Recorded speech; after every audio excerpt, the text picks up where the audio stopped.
Indian citizenship பற்றின ரூல்ஸை யார் டிசைட் பண்ணுவாங்க தெரியுமா? அது கான்ஸ்டியூஷனா, கோர்ட்டா இல்லை கவர்மெண்ட்டா? ஆன்சர் கொஞ்சம் சர்ப்ரைசிங்காக இருக்கும். Hi, this is Adams ladders. இன்றைக்கி நம்ம என்ன பார்க்க போகிறோம் அப்படின்னா, article 11 of the Indian constitution தான் நம்ம பார்க்க போகிறோம். ஆர்டிகல் 11 என்ன சொல்லுது அப்படின்னா, parliament to regulate the right of citizenship by law. அதாவது ஃப்யூச்சரில் சிட்டிசன்ஷிப் ரூல்ஸ் சேஞ்ச் பண்ண வேணும்னா பார்லிமெண்ட் அதுக்கு லாஸ் கொண்டு வரலாம்.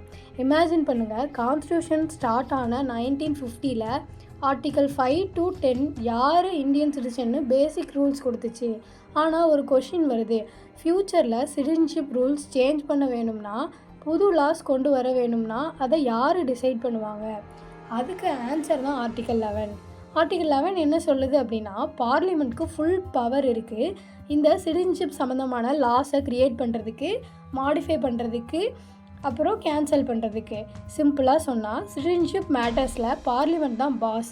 இந்த ஆர்டிக்கல் மூலமாக பார்லிமெண்ட் என்னென்ன பண்ணலாம் அப்படின்னா, ஃபர்ஸ்ட் யார் இந்தியன் சிட்டிசன் ஆகலாம்னு டிசைட் பண்ணலாம். நெக்ஸ்ட் யார் சிட்டிசன்ஷிப் லூஸ் பண்ணுவாங்கன்னு டிசைட் பண்ணலாம். தென் சிட்டிசன்ஷிப்புக்கு அப்ளை பண்ண என்னென்ன ரூல்ஸ் க்ரியேட் பண்ணலாம் அப்படின்னு டிசைட் பண்ணலாம். அண்ட் தென் நெக்ஸ்ட் எக்ஸிஸ்டிங் லாஸை எப்போ வேணும்னாலும் அப்டேட் பண்ண முடியும்.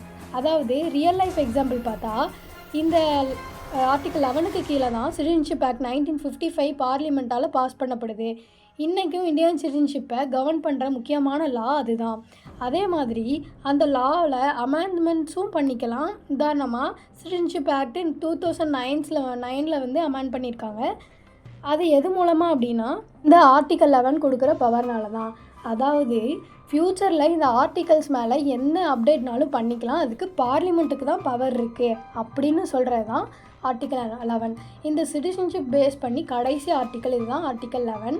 பேசிக்காக வந்து இந்த அக்விசேஷன் டெர்மினேஷன் அப்படிங்கிற சிட்டிசன்ஷிப் பேஸ் பண்ணி இருக்கிற இந்த ப்ரொவிஷனு பேசிக்காக with respect to acquisition and termination of citizenship பற்றி அதை வந்து ரிலேட் பண்ணி அதில் மாடிஃபை பண்ணுறதுக்கு பார்லிமெண்ட்டுக்கு பவர் இருக்குதுன்னு சொல்லி